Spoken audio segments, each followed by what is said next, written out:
Investing in yourself is the best thing you can do. Anything that improves your own talents. Nobody can take it away from you. They can run up huge deficits and the dollar can become worth far less. You can have all kinds of things happen. But if you've got talent yourself and you've maximized your talent, you've got a terrific asset. And so that doesn't mean everybody should go to college, but it does mean that any way you find to improve. Communication skills are enormously important. I mean, I took a Dale Carnegie course that I paid $100 for, and it was worth a college degree. I advise students, as much as possible, look for the job that you would take if you didn't need a job. Don't sleepwalk through life, and don't say it's all going to be great. You know, I'll do this and I'll do that, and I'm just marking time to be able to. You really want to be doing what you love doing. And you can't necessarily find it on your first job, but don't give up before you find it.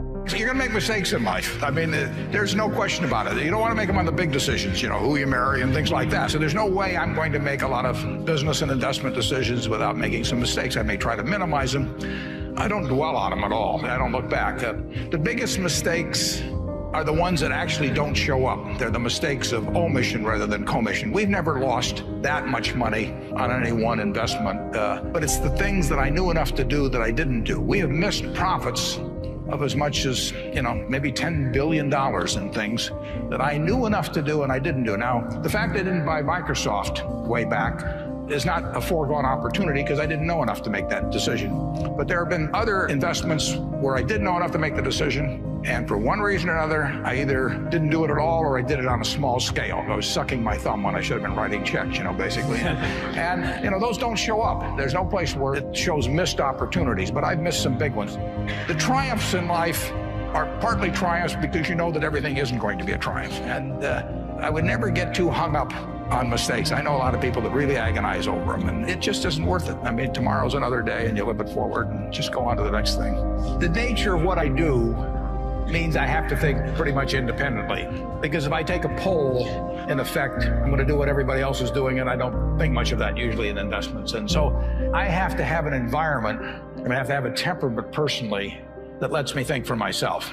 And I've got a terrific partner, a fellow named Charlie Munger. You can't find anybody any smarter, any better quality of anything. But we think a lot alike, and we do talk things over occasionally, but we don't talk them over very often because I know how he thinks, he knows how I think. He's taught me a lot, you know, and why should I pay for a phone call if I know what he's going to say? So if I need to get a cabinet around to make decisions or anything like that, I probably shouldn't be running the place. And that doesn't bother me to have the responsibility for it, but I just don't want to put it up to a vote because I've seen too many, particularly in the investment world, as you get larger and larger groups making the decisions, they get more and more homogenized.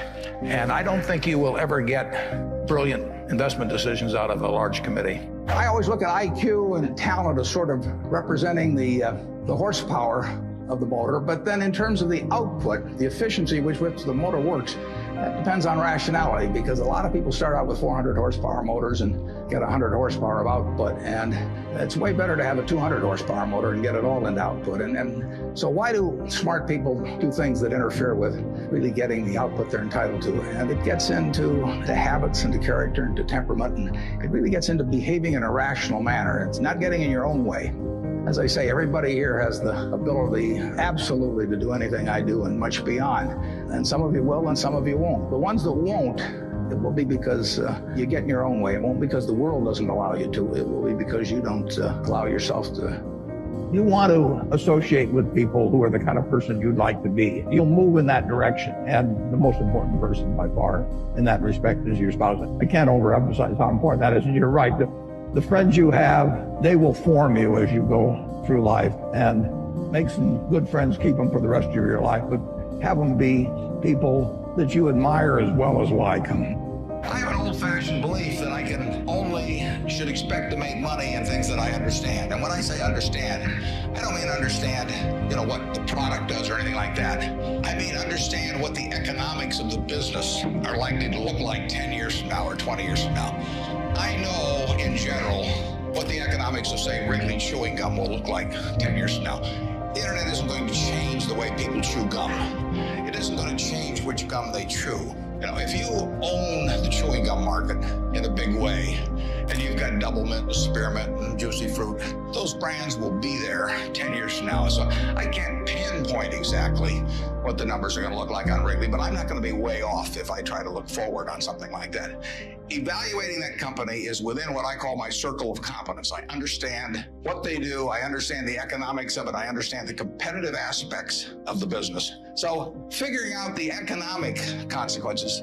TV, I think there's, 20, 25 million sets a year sold in the United States. I don't think there's one of them made in the United States anymore. I mean, you'd say TV set manufacturer, what a wonderful business. Everybody, nobody had a TV in 1950. Everybody has multiple sets now. Nobody in the United States has made any real money making the sets. They're all out of business. The Magnavoxes, the RCAs, all of those companies. Radio was the equivalent of the 20. Over 500 companies making radios in the 1920s. Again, I don't think there's a U.S. radio manufacturer at the present time. But Coca-Cola, what was it, 1884 at Jacobs Pharmacy or whatever, this fellow comes up with something. A lot of copiers over the years. But now you've got a company that is selling roughly 1.1 billion 8-ounce servings of its product, not all Coke, Sprite, and some others, daily throughout the world 117 years later. So understanding the economic characteristics of a business is different than predicting the fact that an industry is going to do wonderfully.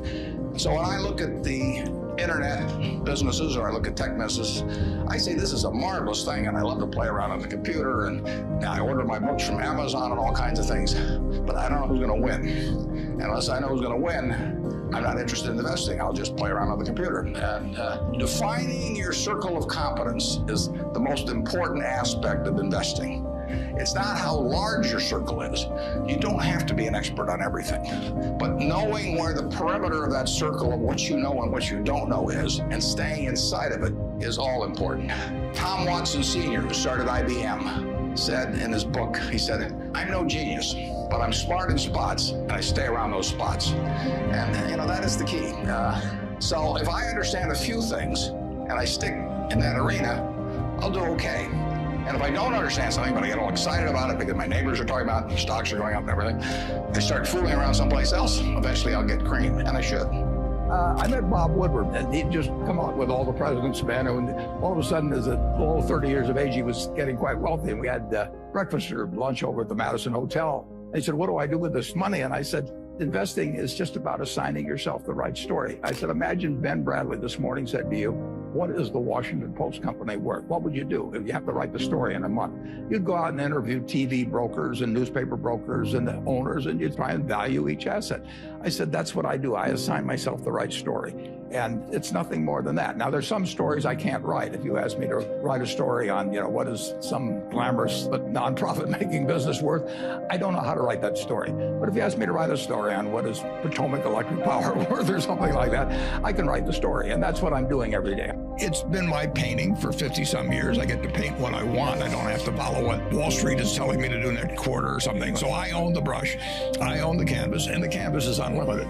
Now, that's a pretty nice game, and I get to do it every day with people I like. I don't have to associate with anyone that causes my stomach to churn, I've said many times that if you get to be 65 or 70 and later, and the people that you want to have love you actually do love you, you're a success. I've never seen anybody that reaches that age. I mean, I'm not talking about somebody that's in extreme poverty or pain or something, but I've never seen anybody that, if they have a lot of people that love them, that is other than happy. And I've seen some very, very wealthy people that now at 86, I've seen a lot of people that have gotten older, and I've never seen anybody that is 70 or an age who felt good about their children that felt bad about their life.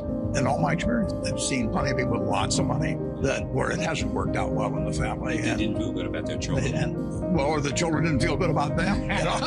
But whichever way. But they failed at the most important teaching job they had in personal relationship. And sometimes it happens for extraneous reasons, but I really have never met anybody, regardless of their economic circumstances, who felt their life was a failure. I knew one fellow was extraordinarily rich. He put a lot of money in his kids' name. He didn't want them to have any control over it. Once a year, he would have dinner with them and try and get them to sign their income tax return in blank.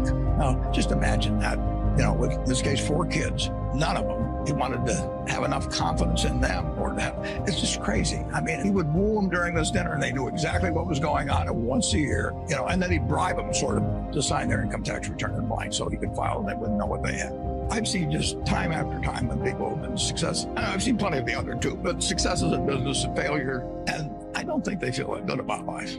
The whole long-term capital management, and I hope most of you are familiar with it, but the whole story is really fascinating because if you take John Meriwether and Eric Rosenfeld, Larry Hillenbrand, Greg Hawkins, Victor Agani, the two Nobel Prize winners, Merton and Scholes, if you take the 16 of them, they probably have as high an average IQ as any 16 people working together in one business in the country, including at Microsoft or wherever you want to name. So an incredible amount of intellect in that room. Now you combine that with the fact that those 16 had had extensive experience in the field they were operating. I mean, this was not a bunch of guys who had made their money, selling men's clothing and then all of a sudden went into the securities business or anything. They had in aggregate, the 16 had probably had 350 or 400 years of experience doing exactly what they were doing. And then you throw in the third factor, that most of them had virtually all of their very substantial net worths in the business. So they had their own money up, hundreds and hundreds of millions of dollars of their own money up, super high intellect, working in a field they knew, and essentially they went broke.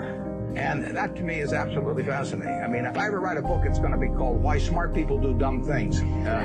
My partner says that it should be autobiographical, but this might be an interesting illustration. And these are perfectly decent guys. I respect them, and they helped me out when I had problems with Solomon, and they're not bad people at all. But to make money they didn't have and didn't need, they risked what they did have and did need. And that's foolish. That is just plain foolish. It doesn't make any difference what your IQ is. If you risk something that is important to you for something that is unimportant to you, it just does not make any sense. I don't care whether the odds are 100 to 1 that you succeed or 1,000 to 1 that you succeed. If you hand me a gun with 1,000 chambers, 1,000,000 chambers in it, and there's a bullet in one chamber, and you say, put it up your temple, how much do you want to be paid to pull it once? I'm not going to pull it. You can name any sum you want, but it doesn't do anything for me on the upside. And I think the downside's fairly clear. So I'm not interested in that kind of a game. And yet people do it financially then without thinking about it very much.